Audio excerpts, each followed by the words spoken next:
Huh? Oh, my bad. Yeah. The video opens with a familiar sense of chaos as Tate Queen immediately slips back into his old routine, acting confused and surprised that police attention has found him once again.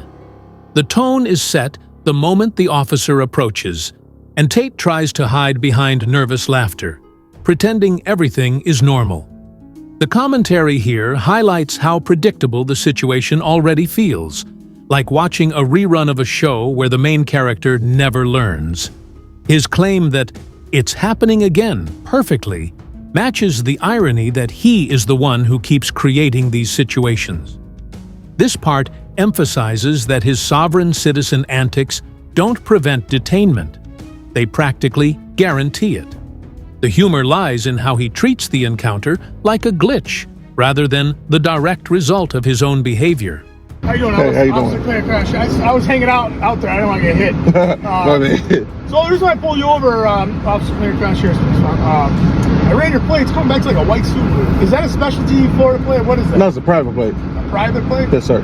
Okay. So it's because, I mean, when I run to Florida with that, it comes, like I said, it comes back a white Subaru. Do you have any, like, yes, sir, registrations? One second. Oh, shit. You got your driver's license and insurance on this as well? Yes, sir. I just have this right here. Here you go.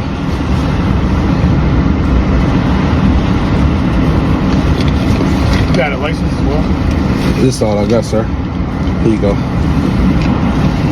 Have a driver's license or no? No. Alright, so what info do you have on the vehicle? Well, I own this vehicle. No, I'm saying, do you have any, like, registration, something like that? Oh, no. Because, like I said, when I'm running the plate, it's coming back to a completely different vehicle. Oh, no, this is not even a Florida plate. Like, far as, like, a registered plate, this is a private plate. So what's it registered? What's the vehicle registered? It's not even registered, sir. So you can't drive an unregistered vehicle in the United States. No, I'm just traveling, sir. So you don't have a driver's license, you don't have, is there any particular reason why? Like, I like to exercise my constitutional right just to travel, you know. Okay. No. All right, just hang tight, man. Yes, sir. Yes, sir.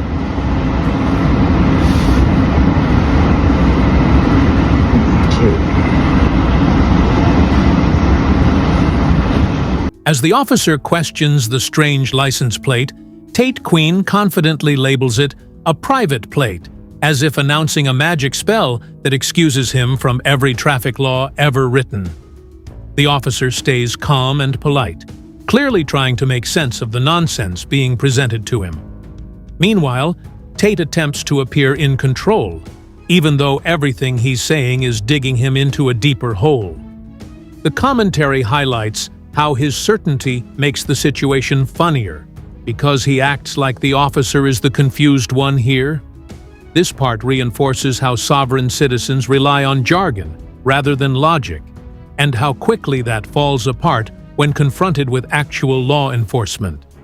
His insistence on just traveling sets up the comedic and unavoidable collapse that follows.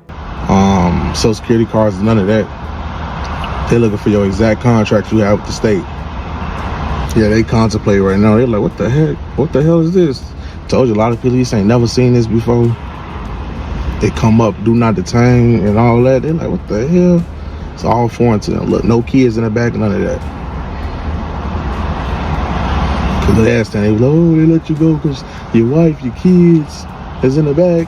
That's fine. By the time Tate begins describing his constitutional right to travel, the situation has already crossed from ignorance into full-blown delusion. The officer's gentle patience contrasts sharply with Tate's scripted buzzwords, revealing how rehearsed yet meaningless these phrases are. Commentary focuses on the irony that Tate considers himself legally untouchable, even while fully cooperating out of fear. His attempts to appear knowledgeable sound more like a child repeating words he doesn't understand. Every moment shows the growing gap between Tate's fantasy and the officer's reality. This part effectively captures that sovereign citizens lean on pseudo-legal language the same way a drowning man clings to a twig. I live in the United States of America Republic. Okay, but where's your residence, your house? The United States of America Republic. Okay, so where are you heading right now? The United States of America Republic. All right, so are you just, you don't want to answer? Or? No, that's where I live, sir. I don't. Okay, so like basically the problem is I understand what you're saying, like yes, sir. You're practicing your constitutional right to travel, but in the United States you still have to have vehicles, still have to be registered and stuff like that. You can't just not register. I mean, so what happens if you crash? I mean, this is a nice car, right? Yes. So if you have no insurance, what happens? What do you think is going to happen? I'll have to personally compensate that person. You'd end up losing everything you own is the problem. I understand that, but I still would, as a man, give them but exactly. See, the problem is, in the United States of America, all 50 states, they require you to insure your car. So that doesn't happen. Okay. So you don't have any insurance. Have you ever been arrested before? No. Never been arrested? No. So when I looked up your name, and I seen that you had been arrested, that wasn't you? No. The narrator jumps in with sharp humor, predicting Tate Queen's predictable fate of arrest while mocking the "do not detain" list that somehow never seems to work when it matters. This commentary exposes how sovereign citizens romanticize their defeats as victories, especially when they get released quickly. The joke about his IQ being lower than the number of fingers on his hand adds comedic emphasis to how absurd Tate's self-confidence truly is. The part highlights how delusion, misinformation, and ego combine into a hilarious mess during these traffic stops. Tate's followers may view this as heroism, but the commentary makes it clear that it's closer to slapstick comedy. Run the VIN off the door. It's right here. The VIN number right here. I'm not going to scratch your car up trying to... No, you don't have to scratch it. You can just look. I need you to step out. I can't. Why can't you? Because... Are you physically unable or what's wrong? I can't because the VIN number's right there, sir. Okay, so I have to compare the VIN spots to make sure that this vehicle is not stolen. Because as of right now, I don't know anything about the vehicle. You haven't given me any info about it. Because the VIN number right there, you see on the side right there? I want to compare the VIN in certain spots. That's the thing. If you want to be able to be free to travel about your way, you have to let me verify this vehicle's not stolen. I understand that, sir, but the VIN number right there. That's what I'm worried. I don't need to just see that VIN. I need to see other VINs. So there's multiple spots where there's a VIN. And if I compare them and they come out to be legit, then I can verify that this vehicle's not stolen. Right now, that's my main concern, to make sure this vehicle's not. But I want to make sure this is your vehicle, that's all. But that VIN, you see that VIN right there? I understand, but you haven't given me any information. Well, I'm giving you. When Tate claims he lives in the United States of America Republic, the officer's confusion becomes almost palpable. And the commentary draws attention to how wild that statement is. Tate tries so hard to separate himself from the country he physically lives in that it becomes comedic performance art. The officer delicately tries to guide Tate back to reality, asking for something as simple as a real address. But Tate keeps drifting deeper into sovereign citizen mythology. The contrast between the officer's logic and Tate's fantasy makes this section especially entertaining. The commentary emphasizes how nonsensical it is to argue jurisdiction on the side of a public road in Illinois, while sitting inside a very real, very taxable vehicle. So we got to fingerprint you to make sure you're who you say you are. So at this point, we're going to have to place you in custody. I'm going to have to ask you to come out. Now, I don't want to do this. I don't want to do this to make things worse. I understand you're practicing your constitutional right, but I'm also doing my job as a police officer. Okay. So I've been very calm with you. I've listened to what you had to say, and I also am trying to get the reciprocating respect. I'm not going to try to wrestle you out of the car. I don't want to do any of that. I just want to I'm going to have to take you to verify who you are, and then you can be on your way.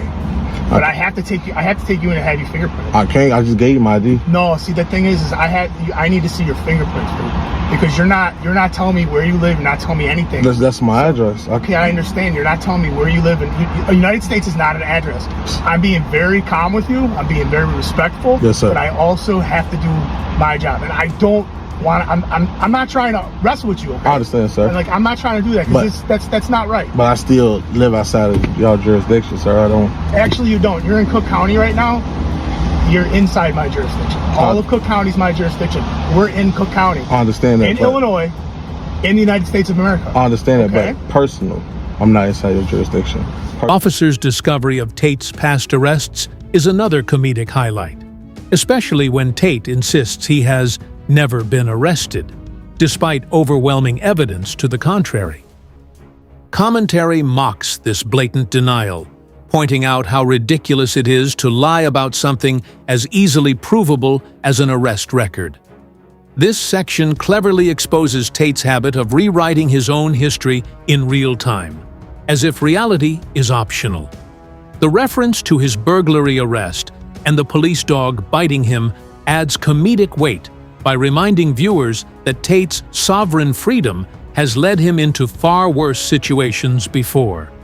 It shows a consistent pattern of behavior built on dishonesty and fantasy, not law. I just need you to step out. Sir, I can't, sir.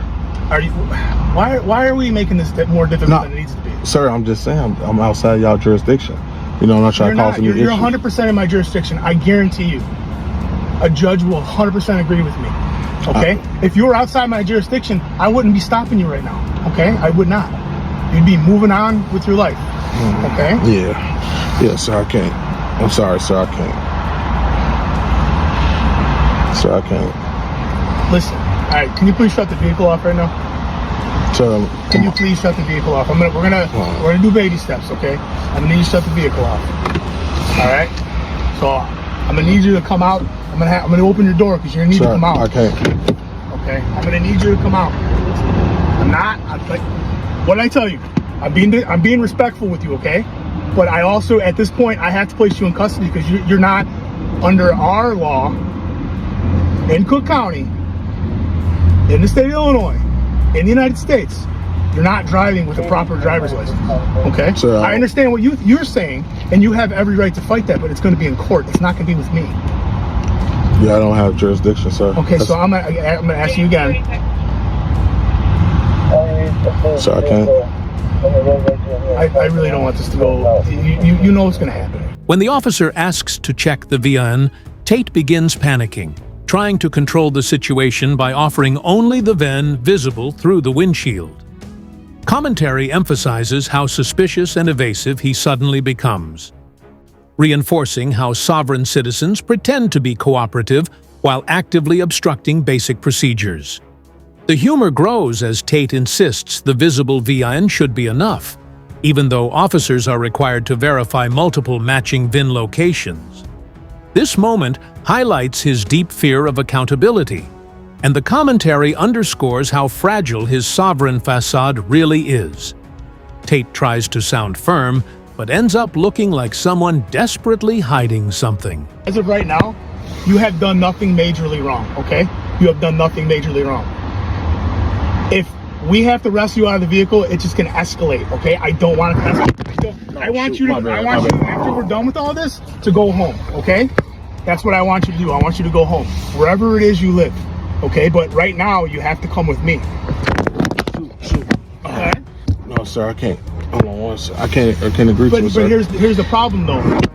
If I have to extract you from this vehicle and you're resisting, I'm going to add a resisting charge. Now, I don't want to do that. Right now, this is all traffic-related.